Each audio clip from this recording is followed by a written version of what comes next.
नमस्कार, मैं हूं वैशाली गोगिया और आप देख रहे हैं न्यूज ढानी। संसद के बजट सत्र के दूसरे फेज के पहले ही दिन लोकसभा और राज्यसभा में अमेरिकी, इजरायल और ईरान जंग को लेकर जमकर हंगामा देखने को मिला। विपक्ष जंग के बाद पश्चिम एशिया में बने हालात पर चर्चा की मांग कर रहा था। उधर विदेश मंत्री ने पहले राज्यसभा में और फिर लोकसभा में गल्फ देशों से भारतीयों की वापसी और एनर्जी संकट को लेकर सरकार की तैयारियों की जानकारी दी। राज्यसभा में विपक्ष ने सदन से वॉकआउट भी कर दिया। विदेश मंत्री एस जयशंकर ने कहा कि इस समय ईरान की लीडरशिप से संपर्क करना मुश्किल है, लेकिन भारत शांति और बातचीत के पक्ष में है। लोकसभा में भी विपक्ष ने विदेश मंत्री को ठीक से बोलने नहीं दिया और उनकी स्पीच के दौरान हंगामा किया। विपक्षी सांसद वी वांट डिस्कशन के नारे लगाते रहे। विदेश मंत्री ने कहा कि प्रभावित देशों से लगातार संपर्क किया जा रहा है और संवाद और कूटनीति से ही समाधान संभव है। वहीं विपक्ष की नारेबाजी और हंगामे पर केंद्रीय संसदीय कार्य मंत्री किरण रिजिजू ने कड़ी प्रतिक्रिया दी। उन्होंने कहा कि विपक्ष को खुद ही नहीं पता कि वो क्या करना चाहता है। पहले लोकसभा स्पीकर के खिलाफ नोटिस दिया और अब दूसरा नोटिस ला रहे हैं। दूसरा मोशन लाने का क्या मतलब? उन्होंने कहा कि जिन मुद्दों पर विपक्ष आवाज उठा रहा है, विदेश मंत्री उन पर साफ जवाब दे रहे हैं। आज सदन में उसी प्रस्ताव पर चर्चा तय है जो विपक्ष ने ही पेश किया है। फिर भी लगातार हंगामा किया जा रहा है। इसके बाद सदन की कार्यवाही संभाल रहे पीठासीन अध्यक्ष ने विपक्षी सदस्यों को फटकार लगाते हुए व्यवस्था बनाए रखने की अपील की और इसके बाद लोकसभा की कार्यवाही दोपहर 3 बजे तक के लिए स्थगित की गई। मुझे लगता है कि विपक्ष पार्टी खुद कंफ्यूजन में है। विपक्ष के लोगों को पता ही नहीं कि वो क्या करना चाहते हैं। सबसे पहले तो वो स्पीकर के खिलाफ अविश्वास प्रस्ताव का एक नोटिस देता है और वो नोटिस पेंडिंग है। उस समय वो दूसरा नोटिस देते हैं, फिर एडजॉर्नमेंट का। एक बेसिक डेकोरम होता है, संविधान का, इस सदन का रूल होते हैं। इन लोगों को कोई लेना देना नहीं इससे। जब स्पीकर के खिलाफ मोशन दिया, आप लोग ने नो कॉन्फिडेंस का रेजोल्यूशन दिया और जब हम लोग तैयार है चर्चा करने के लिए, दूसरा मोशन के आने का क्या मतलब है? और जो आप बिना मतलब जो आवाज यहाँ उठा रहे, विदेश मंत्री ने इतना सुंदर से, व्यापक रूप से, अच्छी तरह से जो वक्तव्य दिया है, आप लोग सुनते नहीं है। आप लोग को सुनना नहीं है। I have never seen such irresponsible opposition party in my lifetime.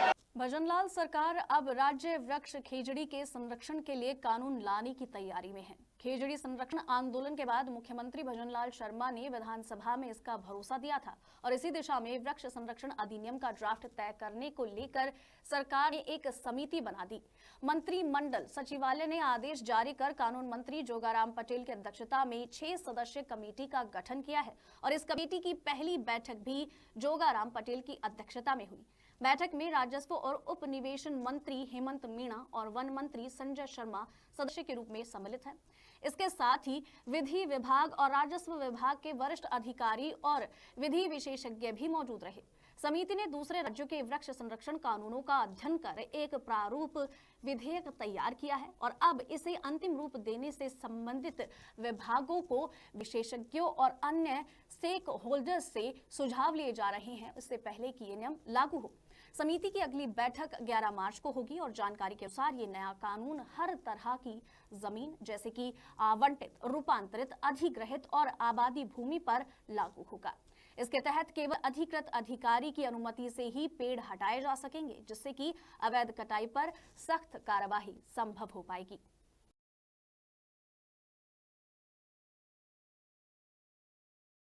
Rajasthan में खेल सुविधाओं को मजबूत करने के लिए लंबे समय के बाद खेल विभाग में बड़ी भर्ती की प्रक्रिया शुरू की गई है। विधानसभा में खेल मंत्री राज्यवर्धन सिंह राठौड़ ने बताया है कि विभाग में 140 स्थायी और 700 अस्थायी कोच भर्ती किए जाएंगे। उन्होंने कहा कि साल 2012 के बाद पहली बार कोचों की भर्ती की जा रही है। 140 स्थायी कोचों की नियुक्ति के लिए वित्त विभाग से मंजूरी मिल चुकी है और आगे की प्रक्रिया राजस्थान कर्मचारी चयन बोर्ड के द्वारा पूरी की जा रही है और इसके अलावा 700 अस्थायी कोच भी लाए जाएंगे। इससे प्रदेश में ज्यादातर खेल प्रशिक्षण केंद्रों पर कोच उपलब्ध हो पाएंगे और खिलाड़ियों को बेहतर प्रशिक्षण मिल पाएगा। इस दौरान निर्दलीय विधायक यूनुस खान ने मेजर ध्यानचंद योजना के तहत अपने विधायक कोटे से 1 करोड़ रुपए देने की पेशकश की है और सरकार से मैचिंग ग्रांट देने की भी मांग की है। इस पर खेल मंत्री ने कहा कि योजना के नियमों के अनुसार इस प्रस्ताव को वित्त विभाग को भेजा जाएगा। सदन को बताना चाहता हूं कि खेल विभाग ने अभी 2012 के बाद पहली बार भर्ती प्रक्रिया शुरू करी है, जिसमें 140 परमानेंट कोचेस हम लेंगे। इसकी एफडी से स्वीकृति आ गई है और अभी कर्मचारी चयन बोर्ड के पास वो व्यवस्था इसी कर रहे हैं। दूसरा, 700 टेम्पररी कोचेस भी हम लेंगे, जिससे आपके और अन्य भी जो प्रशिक्षण केंद्र हैं वहां पर अधिकारी नियुक्त कर देंगे। राजस्थान विधानसभा में सोमवार को भी माहौल काफी गर्म रहा। प्रश्नकाल के दौरान स्वामी विवेकानंद मॉडल स्कूल और अंग्रेजी माध्यम स्कूलों में शिक्षकों की कमी को लेकर जोरदार बहस हुई। अलवर जिले के तिजारा से विधायक महंत बालक नाथ के सवाल पर शिक्षा मंत्री मदन दिलावर ने पिछली कांग्रेस सरकार पर निशाना साधा। उन्होंने कहा कि उस समय 3737 स्कूलों को जल्दबाजी में अंग्रेजी माध्यम में बदला गया, लेकिन ना तो जरूरी पद बनाए गए और ना ही योग्य शिक्षक लगाए गए। उन्होंने ये भी कहा कि कई स्कूलों में बच्चों की संख्या बहुत कम है, यहाँ तक कि जोधपुर के एक स्कूल में तो एक भी छात्र नहीं है। और इसी दौरान उन्होंने पूर्व शिक्षा मंत्री गोविंद सिंह डोटासरा पर कटाक्ष करते हुए कहा कि भांग खाकर विद्यालय खोल दिए थे। इस टिप्पणी पर नेता प्रतिपक्ष टीकाराम जूली ने कहा और कड़ा विरोध करते हुए बोलते हैं और पलटवार किया और कहा कि जवाब आप भांग खाकर दे रहे हैं। इस पर दिलावर ने कहा कि मैंने आपको नहीं, डोटासरा जी के लिए ये कहा है।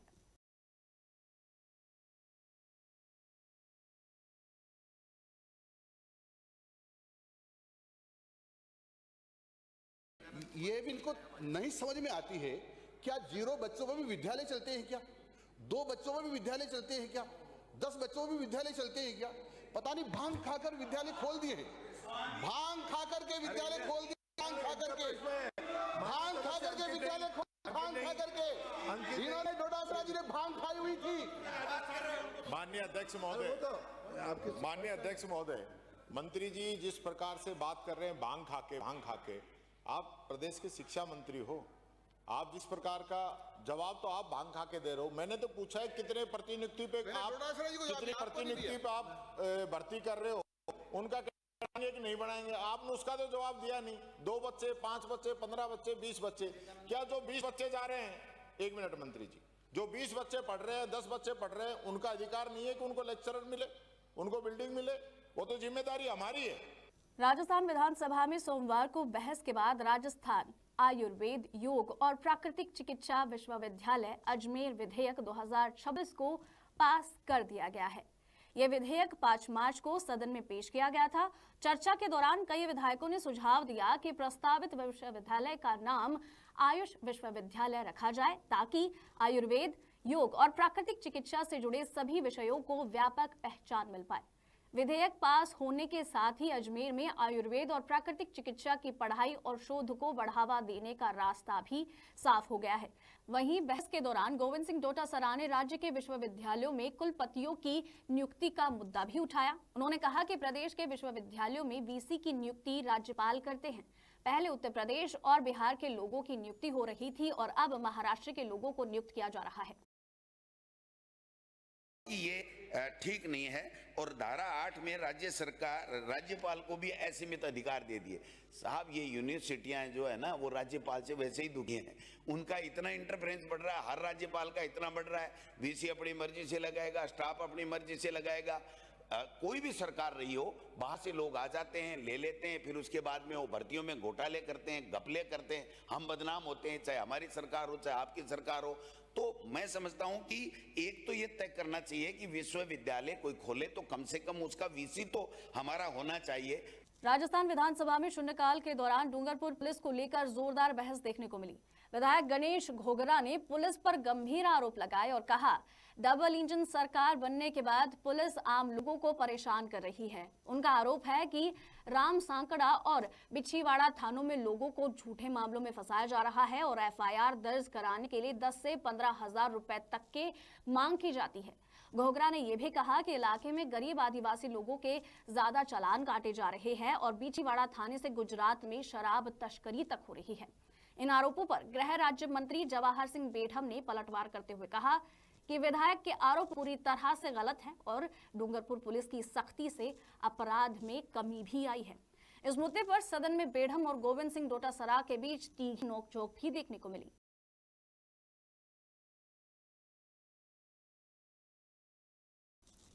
राष्ट्रीय महिला आयोग की अध्यक्ष विजया राहटकर सोमवार को जयपुर स्थित पुलिस मुख्यालय पहुंची और इस दौरान डीजीपी राजीव कुमार शर्मा सहित पुलिस के वरिष्ठ अधिकारियों ने उनका स्वागत किया। पुलिस मुख्यालय के सभागार में महिला सुरक्षा को लेकर एक अहम समीक्षा बैठक आयोजित की गई। बैठक में राज्य में महिलाओं से जुड़े मामलों की प्रगति, दर्ज शिकायतों और उन पर हो रही कार्यवाही की विस्तार से समीक्षा की गई।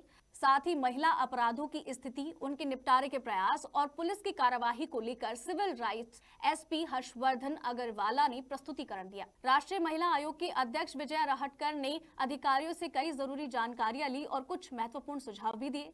बैठक में महिला अपराधों पर नियंत्रण के लिए आगे की रणनीति पर भी चर्चा की गई।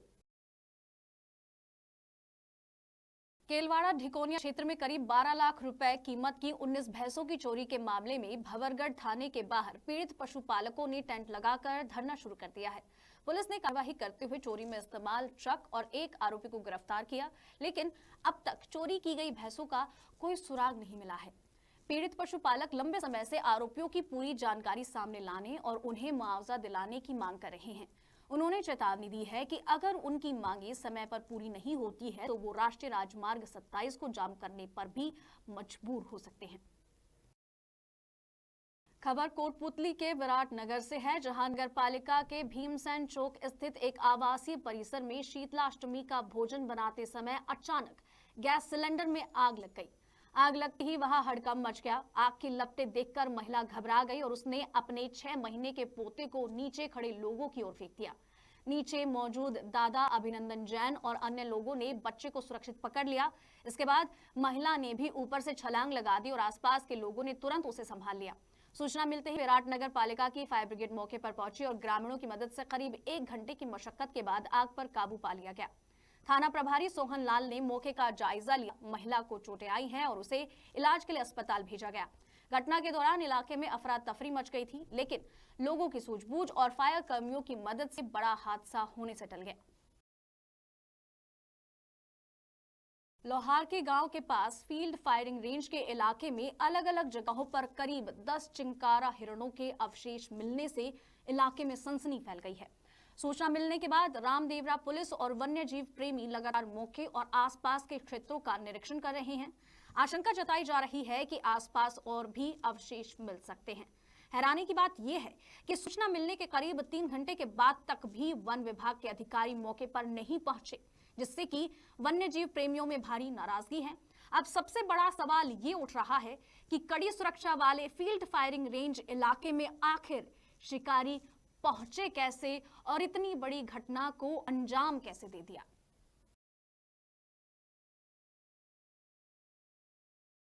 फिलहाल इस बुलेटिन में इतना ही। बने रहिए न्यूज़ ठानी के साथ।